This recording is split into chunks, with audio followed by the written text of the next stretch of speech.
మీరన్నట్టు ఈరోజు బీసీ ధర్మదీక్ష పేరుతో నిరవధిక నిరాహార దీక్షకు కూర్చోవడానికి కారణము ఆ బాధ్యత ప్రభుత్వానిది, ముఖ్యమంత్రి చంద్రబాబు నాయుడు గారిది.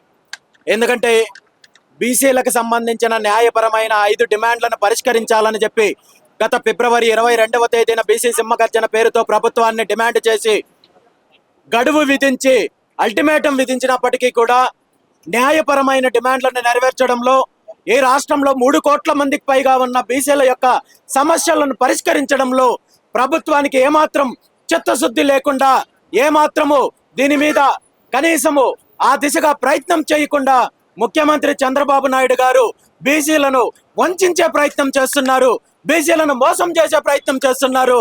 ఇది ఈనాటిది కాదు, గత 44 సంవత్సరాల నుండి ఈ ముఖ్యమంత్రి చంద్రబాబు నాయుడు గారు బీసీలకు హామీలు ఇవ్వడము, వంచడము, అనగదొక్కడం కార్యక్రమం చేస్తున్నారు. కాబట్టి దీనికి ముగింపు పలకాలి, బీసీల యొక్క న్యాయపరమైన డిమాండ్లను నెరవేర్చుకోవాలనే కారణంతో ఈరోజు బీసీల పితామహులు మహాత్మా జ్యోతిరావు పూలే గారి జయంతి సందర్భంగా బీసీ ధర్మదీక్ష పేరుతో మండల్ పూలే భవన్ ఎదురుగా నిరాహార దీక్షకు కూర్చున్నాను.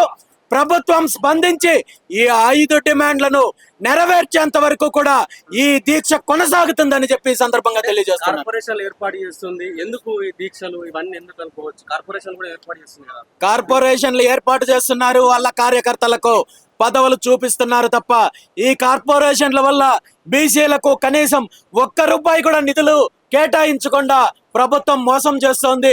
ఇది గత ప్రభుత్వాలు మోసం చేశాయి, ఇప్పటి ప్రభుత్వాలు మోసం చేస్తున్నాయి. కాబట్టి ఖచ్చితంగా వెంటనే నిధులు కేటాయించాలి.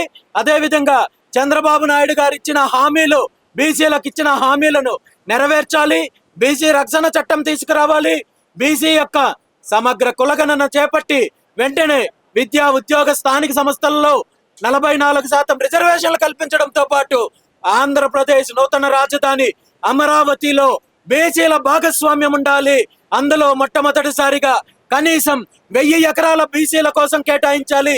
బీసీ భవనాలు, బీసీ పెట్టుబడులు, బీసీల యొక్క అభివృద్ధి కోసం, బీసీల యొక్క వ్యాపారస్తుల కోసం, బీసీల యొక్క పారిశ్రామికవేత్తల కోసం 1000 ఎకరాలు కేటాయించాలనే అంశం పైన డిమాండ్ చేస్తున్నాం.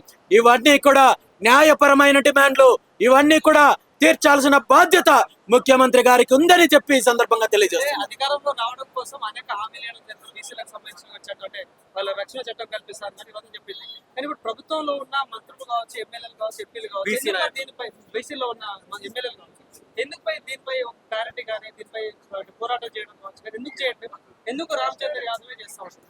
మీరు అన్నట్టు మేము అధికారంలోకి వస్తే 100 రోజుల్లో బీసీ రక్షణ చట్టాన్ని తీసుకొస్తామని చెప్పి ముఖ్యమంత్రి గారు వాళ్ళ పుత్రరత్నము ఊరు డంకా మోగించినట్టు ప్రతి సభలో కూడా ప్రకటించడం జరిగింది. ఈ రోజు అధికారంలోకి వచ్చిన 2 సంవత్సరాల తర్వాత కూడా ఆ ఊసెత్తకుండా తప్పుడు ప్రకటనలతో, తప్పుడు కథనాలతో బీసీలను మభ్యపెట్టడానికి ప్రయత్నం చేస్తుంటే ఆ పార్టీలో ఉన్న బీసీ ఎంపీలు, ఎమ్మెల్యేలు, బీసీ మంత్రులు, నాయకులు ప్రభుత్వాన్ని నిలదీసే పరిస్థితి లేదంటే తెలుగుదేశం పార్టీలో బీసీలకున్న స్థానము, బీసీలకున్న అధికారము తెలియజేస్తోంది.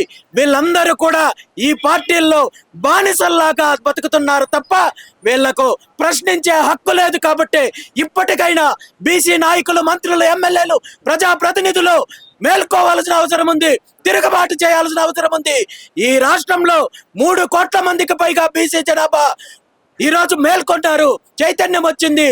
ఇప్పుడు కూడా మీరు అధికార పార్టీ కోసం, మీ నాయకుడి కోసం ప్రజలను మభ్యపెట్టాలని చూస్తే చరిత్రహీనులుగా మిగిలిపోతారు. కాబట్టి ఇప్పటికైనా మేలుకొని మీ నాయకుడిని ప్రశ్నించాలని చెప్పి సందర్భంగా నేను కోరుకుంటున్నాను. బీసీల కోసం మీరు ఇంత పోరాటం చేస్తా ఉన్నారు, కానీ ఇట్లా కరెంటు తీసేయడం కావచ్చు, ఇట్లా మిమ్మల్ని అడ్డుకుంటున్న వైఖరిని ఎట్లా చూస్తారు? ప్రభుత్వం చేస్తున్న వైఖరి ఇవన్నీ కూడా చాలా చిల్లర రాజకీయాలు చేస్తున్నారు. గతంలో ఇలాంటివి ఎన్నో ఎదుర్కొన్నాను, ఇప్పుడు ఎదుర్కోవడానికి నేను సిద్ధంగా ఉన్నాను.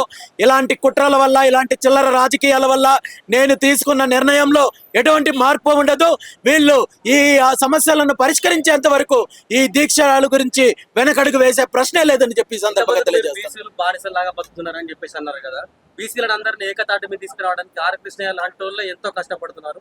రామచంద్ర యాదవ్ వల్ల అవుతుందా అని ఒక ప్రశ్న మొదలైంది. ఖచ్చితంగా 100% బీసీలలో మార్పు మొదలైంది. బీసీలలో చైతన్యం వస్తోంది. బీసీలలో ఈ పార్టీలు కుట్రపూరితంగా ఏదైతే అనైక్యత తీసుకొని వచ్చి వీళ్ళ రాజకీయం కోసం వాడుకున్నారో దాన్ని ఛేదించి భవిష్యత్తులో బీసీల యొక్క బలము, బీసీల యొక్క ఏదైతే శక్తి ఉందో దాన్ని చూపించడానికి సిద్ధంగా ఉన్నారు. కాంగ్రెస్ ఎంపీ మొన్న పార్లమెంట్ లో పెచర అమరావతి, పిల్వరాక్ అమరావతి అన్నా కూడా ఇప్పటి వరకు టీడీపీ నాయకులు ఎవరు స్పందించలేదు. దీనిపైన ఏం చెప్తారు అసలు?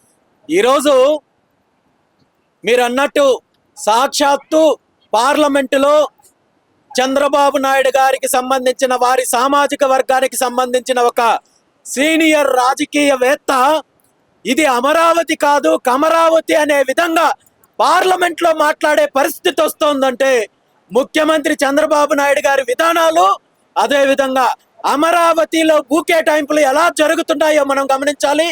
ఇది కాదు అని చెప్పి నిరూపించుకోవాల్సిన బాధ్యత ముఖ్యమంత్రి గారికి ఉంది.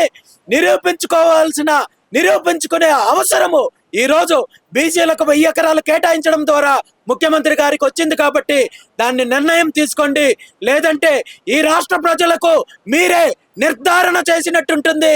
ఈ అమరావతి మీకు, మీ కుటుంబానికి సంబంధించిందని దాన్ని సమాధానం చెప్పాల్సిన బాధ్యత ముఖ్యమంత్రికి ఉంది. చివరగా ఈ దీక్ష తరఫున 5 డిమాండ్లు పేర్కొన్నారు.